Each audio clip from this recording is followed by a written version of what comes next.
Hi, I'm Doug Reeves, and today I'd like to talk to you about effective grading practices. If you wanted to pick one lever that would reduce failure rates, improve student success, improve behavior, improve faculty morale, it would be effective grading practices. But if it were that easy, everybody would be doing it. What's the difference between implementing effective grading practices and sustaining them, and all the false starts that you've seen about grading practices around the world? Well, first of all, what we tend to do in education is take simple ideas and make them way too complicated. That's why sometimes the well-intentioned standards-based grading efforts lead to multi-page report cards that nobody uses, drowning in sophisticated technology systems that teachers loathe, and generally have counterproductive results. So let's make this simple. Instead of talking about all the words and the symbols and the letters, let's talk about values. The values are accuracy and fair. All I want to say is I don't even use the term standards-based grading. I just talk about accurate and fair grading systems.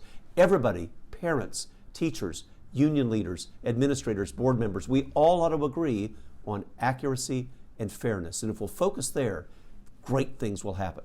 So, reassure people about what won't change. If your system is committed to A, B, C, D, F grading, especially at the secondary level, keep it.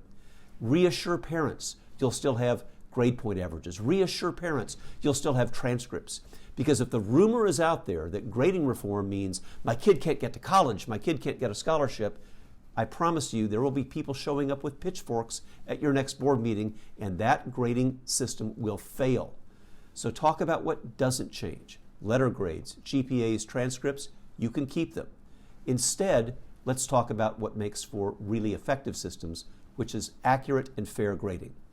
And as I said, don't even argue about terminology. You know, some people get all hung up on standards-based language like meet standards, exceed standards, progressing towards standards. If you want to use that language, fine. I would caution you, don't use the word exceeds, because that just sounds like more stuff.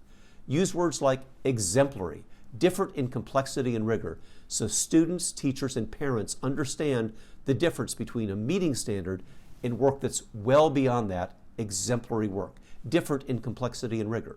And if I were using language like A, B, C, D, F grading, I'd say the same thing. Hey, the B report has a topic sentence, has arguments, has citations to support it, but the A essay has all of those things, the topic sentence, the arguments, the citations to support it, and also has counter arguments and counter evidence with the writer, the student, evaluating the difference between the pros and the cons, evaluating the credibility of different sources of evidence, and then coming to a compelling conclusion. In other words, the difference between A and B, exemplary and proficient, is not more stuff. It's a qualitative difference in complexity and rigor. Now, we also have to identify, once we believe in accuracy and fairness, what are the sources of inaccuracy? Friends, if you had one battle to fight, this is it. To get rid of inaccurate grades, you must get rid of the average, because the average undermines every value that we have. You know, everybody watching this video believes in resilience. We believe in perseverance. We believe in social and emotional learning.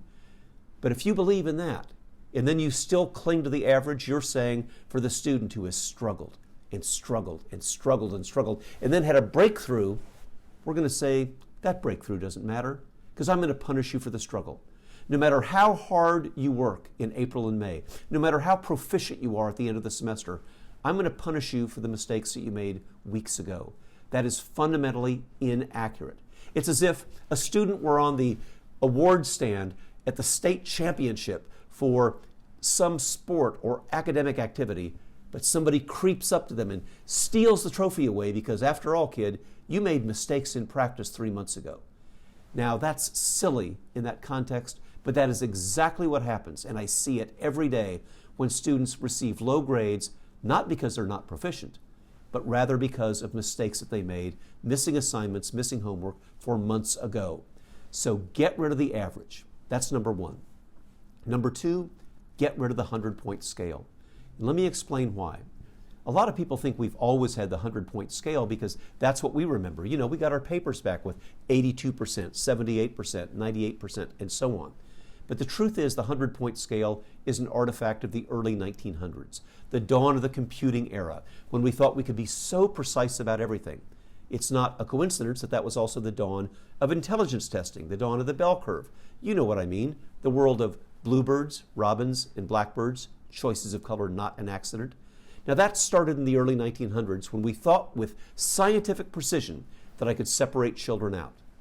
But think about it. Everybody watching this can tell me the difference between an A and a B and a C and a D, but nobody can tell me the difference between an 82 and an 83, an 89 and a 90. Those are distinctions without a difference. Think about it. You watch political polls that'll say, this candidate has 55% of the vote, plus or minus 3%. The same is true in grading. Those point estimates of 38% or 58% are never accurate alone. They're always only accurate within plus or minus a few points. And yet we cling to the illusion that we have this evidence of precision, that an 82 is different from an 83, or that an 89 is different from a 90. And it's not true. And it's also disrespectful. Why? Because at the end of every marking period, there's two conversations that can happen. One is students come to you and they say, how many extra points do I need to get to go from a B to an A or a C to a B? That is a disrespectful conversation all about points. The respectful conversation is, what do I need to learn, do, and show to move from a C to a B to an A? That's a learning conversation.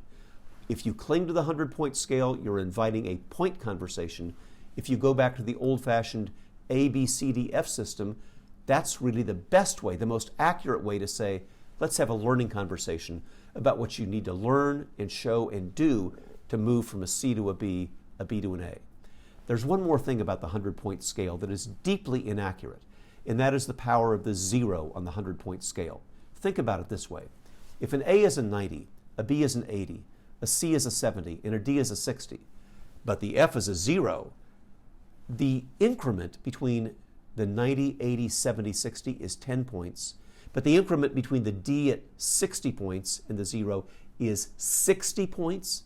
You'd have to be arguing that not turning work in is 6 times worse than doing the work wretchedly and getting a D, and no educator can say that with a straight face. Moreover, when you combine the 0 on the 100-point scale with the average, it's the death penalty. The kid says, I've got so many zeros, why even try? Because if I'm going to flunk anyway, why even show up? Or, more to the point, why don't I just make some trouble for you and make your life miserable at the end of the semester, because after all, I'm going to flunk.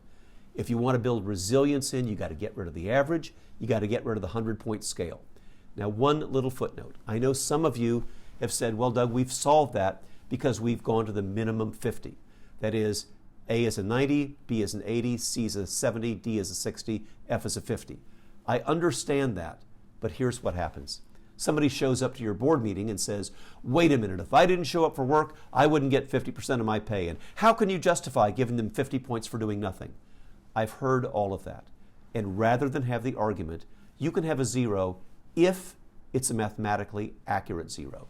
A is a 4, B is a 3, C is a 2, D is a 1, F is a 0. Then you can give the 0. But it's not the death penalty that the 0 is on the 100-point scale. So I want to really reduce everybody's blood pressure. You can have accurate grading systems focused on fairness and accuracy by making those two little changes. Get rid of the average and go to the old-fashioned ABCDF system. You can reassure parents. They'll still have GPAs, they'll still have transcripts, they'll still have all the things that they want, but you don't have to cling to the 100-point scale and the average. Those are inaccurate, they are unfair. You fix those two things, you're going to have a much better school year, better discipline, better faculty morale, and fewer D's and F's. Oh, one little footnote. This is also better for your highest achieving students, because every time you eliminate a section of repeaters, you add a section of electives. And I've worked in schools that have eliminated many sections of students who used to repeat classes that now, because they've successfully had accurate and fair grading systems, don't have to repeat them. And what does that mean? More advanced classes, more electives, higher interest classes. Friends, this is good for everybody. It helps the entire system, helps the entire school. I hope you'll consider it.